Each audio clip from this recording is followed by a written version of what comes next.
Thanks for joining us this morning. The firestorm and anger is still burning over Queensland's decision to allow NRL WAGs into the state while refusing entry to everyone else, including many people just wanting to return home.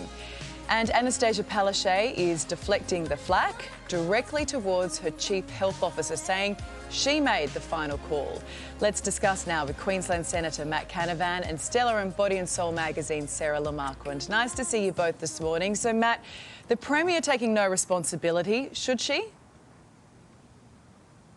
Absolutely she should. I thought she was the Premier of Queensland, but apparently she's the Premier of some fantasy Disneyland type place where we can get COVID cases back to zero. She's not living in the real world anymore.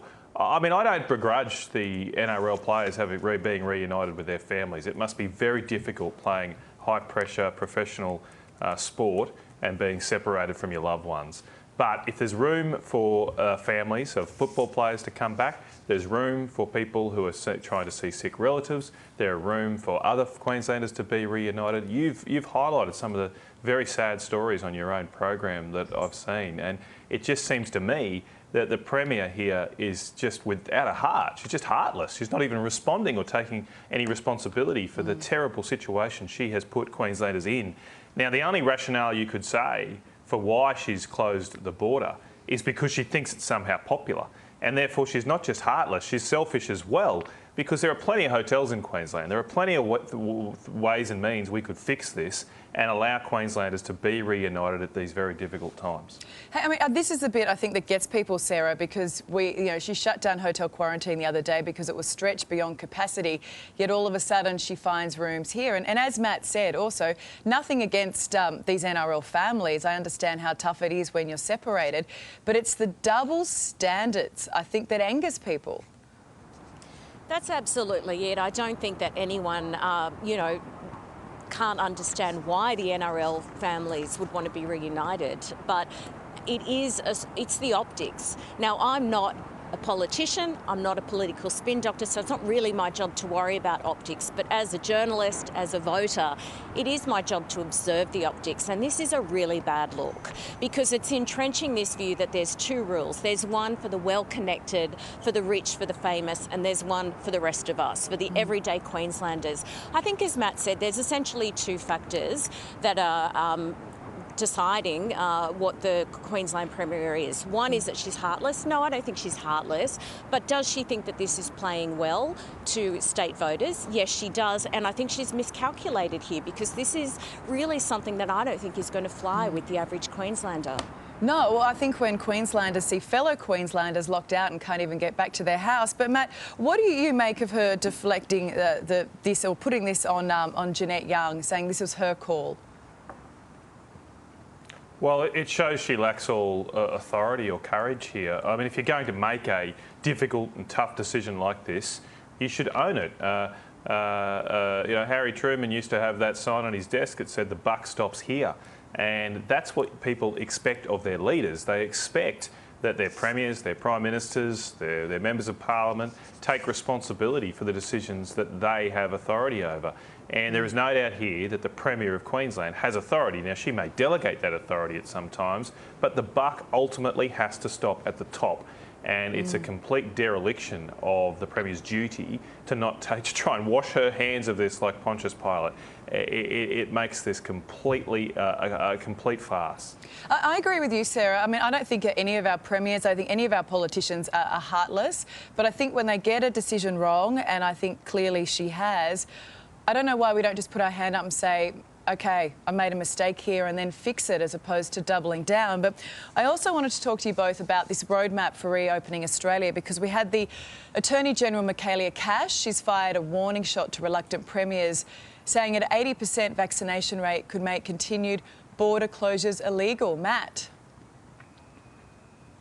Well, I think the Attorney-General is absolutely right. Our Constitution says in Section 92 that trade between the states should be absolutely free. Now, the High Court has ruled that you can put some restrictions on that, obviously, during a global pandemic. But in their decision, they made it very clear that one of the reasons they allowed the Western Australian border to stay shut, which was the one being challenged at the time, was because there was no vaccines and there was no treatment options for COVID-19. They said very clearly that the restrictions have to be reasonably necessary. And the justices said that if there is not a case for reasonable necessity, if there are vaccines available, then it's likely the borders should be open. We are one country, we do have a constitution, and that should be respected. Oh, we are one country. I mean, the thing is, it's going to go back to court, surely, Matt, because there is no way. I mean, Mark McGowan, he's not in the mood to back down here. Let's see them in court. Let's do it. But how nasty. I hate that that's where we end up with all of this. Sarah, I saw too, there's a YouGov poll for News Corp showing a clear majority of Aussies. They support this return to interstate and international travel, but only for the fully vaccinated. Do you reckon that's our future?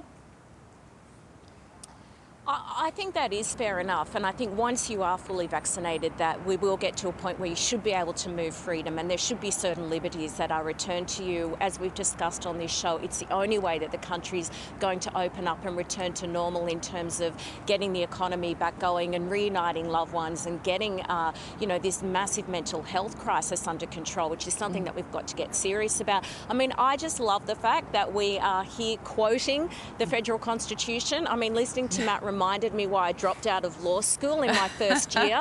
But seriously, I think people really are frustrated that the premiers can't cooperate. And if it goes to the High Court, then I agree, bring it on. Yeah, but I mean, this idea that we're moving towards one set of rules for the vaccinated and another for those who not, I mean, that's fine for people who then decide they don't want to get the vaccine and that's their choice.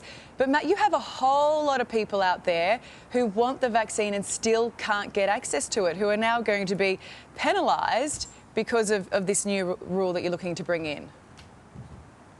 Well, first of all, there's no way these new rules can be brought in before people have the option to have the vaccine, and I don't think there's any suggestion of that. The supply of vaccines is increasing rapidly. Another 500,000 coming in from Singapore, negotiated by the PM yesterday.